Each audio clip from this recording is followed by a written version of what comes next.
Bem-vindos a mais um episódio do ReadFi. Sabe aquela sensação de que a mente está numa corrida sem fim, mesmo quando o corpo quer descansar? Se essa sensação é familiar, saiba que muita gente se sente assim. Hoje, a gente vai mergulhar numa ideia muito poderosa do livro da Wendy Machado. Sentir ansiedade de vez em quando é uma coisa, mas viver num estado de alerta constante, isso não é normal. Este nosso dia vai nos levar por uma jornada para entender e, o mais importante, para redescobrir a nossa calma interior. Olha só que imagem e que pergunta, hein? A mente, que parece ser emaranhado, todo caótico, também é um lugar de onde nasce uma flor, forte, resiliente. Isso simboliza perfeitamente a mensagem central do livro, que mesmo dentro do caos da ansiedade, existe a semente do crescimento e da tranquilidade. Então, vamos juntos descobrir como regar essa flor. A nossa jornada para encontrar a calma vai ter 4 paradas bem importantes. Primeiro, a gente vai decifrar o que a ansiedade realmente quer dizer. Depois, vamos expor o ciclo que a mantém funcionando sem parar. Em seguida, vamos pegar na mão as ferramentas práticas para retomar o controle. E, por fim, vamos aprender a construir novos hábitos para um bem-estar que dure. Então, vamos lá, começando nossa primeira sessão. Aqui, o objetivo é aprender a reconhecer a experiência da ansiedade não como um sinal de fraqueza, mas como uma mensagem muito importante do nosso corpo. Um verdadeiro chamado para a gente prestar atenção. Para a gente ter uma ideia da dimensão disso, a própria autora, Wendy Machado, abre o coração. Por fora, ela era vista como um pilar de força, mas por dentro. Por dentro, ela travava uma batalha silenciosa e exaustiva. Essa confissão tão honesta serve para nos lembrar de uma coisa. A ansiedade não escolhe. Ela pode afetar qualquer pessoa, não importa o quão forte ela pareça por fora.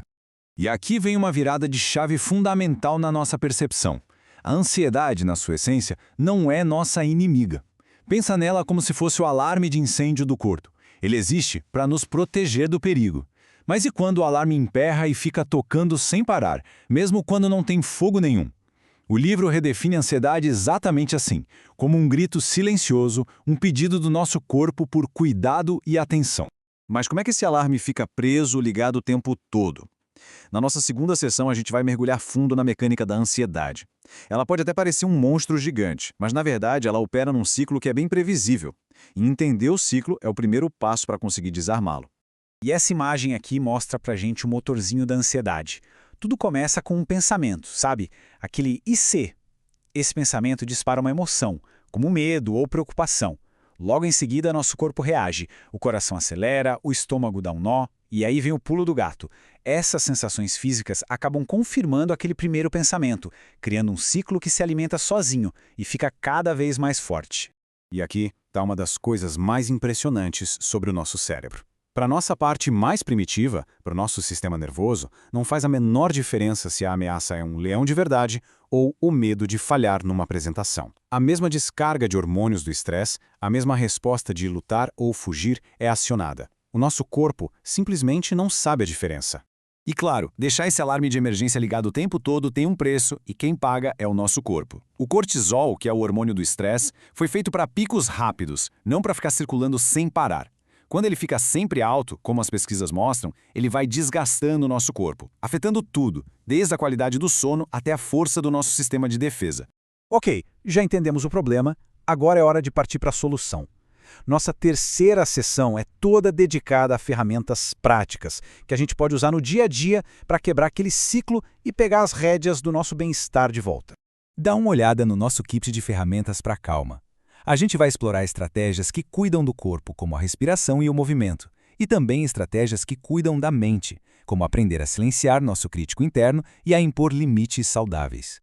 A nossa primeira ferramenta talvez seja a mais poderosa, porque ela está sempre com a gente, a nossa respiração. Ao soltar o ar mais devagar do que a gente puxa, como está descrito aqui, inspire em 4, segure em 2, expire em 6, a gente está ativando de propósito o nosso sistema nervoso parasimpático. Pensa nele como se fosse o freio de emergência natural do corpo contra o estresse. Essa aqui é uma das ferramentas que pode mudar o jogo de verdade. O que a gente vê aqui é como se tornar um interceptador daquela nossa voz interna negativa. E repara, não se trata de ser positivo a qualquer custo, ou mentir para si. A ideia é desafiar a distorção. É trocar uma crítica exagerada por uma verdade mais equilibrada, mais compassiva e, sinceramente, muito mais real. E isso nos leva a uma ideia fantástica, a neuroplasticidade. Imagina que seus pensamentos são como trilhas numa floresta. Quanto mais se anda por uma trilha, mais marcada ela fica, certo? Pois é, cada vez que a gente desafia um pensamento negativo e escolhe uma resposta mais gentil, a gente está literalmente abrindo uma nova trilha no cérebro. Não é só mudar de ideia, é religar o cérebro para que a autocompaixão vire o caminho padrão.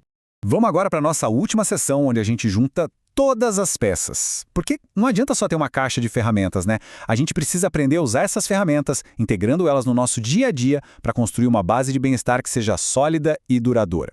Essas duas imagens resumem a jornada perfeitamente. A gente sai daquele marinhado, daquela confusão da ansiedade, para um espaço de mais clareza, mais intencional, onde o crescimento pode finalmente acontecer. E essa transformação não é da noite para o dia. Ela acontece com prática, com paciência e com a consistência de novos hábitos. Começar o dia com intenção pode mudar tudo. Em vez de acordar e já mergulhar de cabeça no caos do mundo, e-mails, notícias, redes sociais, essa rotina simples e poderosa nos permite começar o dia de forma proativa. É a gente que está dando o tom, escolhendo a calma e o propósito antes que as demandas do dia comecem a nos puxar para todo lado. E do mesmo jeito, a forma como a gente termina o dia é super importante. A ciência já mostrou. Uma boa noite de sono é um dos antídotos naturais mais potentes contra a ansiedade. Criar uma rotina de higiene do sono, como essa que a gente vê aqui, funciona como um sinal para o nosso cérebro e para o nosso corpo. É como dizer, o já acabou. Pode relaxar, pode soltar, que agora é hora de descansar de verdade. E essa citação final amarra a nossa conversa de hoje de um jeito lindo. Não se trata de virar uma outra pessoa ou apagar as partes de nós que sentem dificuldade. É sobre, com gentileza, ir tirando as camadas de estresse e medo para redescobrir aquele eu calmo, forte e autêntico que sempre esteve ali, só esperando para ser reencontrado. E assim a gente encerra com essa pergunta, com essa provocação. A mudança não vem em grandes saltos, mas em pequenos passos. Qual é a coisinha, por menor que seja, que dá para fazer hoje para criar uma pequena âncora de calma no dia? A resposta para essa pergunta não é só um pensamento, é o começo da jornada de volta para casa. Muito obrigado pela companhia em mais essa análise, espero que tenha sido útil e a gente se vê no próximo episódio do Readify.